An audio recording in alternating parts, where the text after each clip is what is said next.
to tell the story of Catsila and the monkey. One day, a Catsila was passing through a village with his master full of cats. He was tired. He decided to rest under a tree. He soon fell asleep. Suddenly, many monkeys came down all his cats from the basket. When he woke up, he found all his cats missing. He looked them, all his cats, monkeys wearing his cats. Catsila clapped, monkeys also clapped. Monkeys did claps.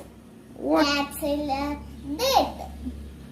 He He threw his cats on the ground, monkeys on the ditch, saying, Catsila counted that all his cats and loved the spot.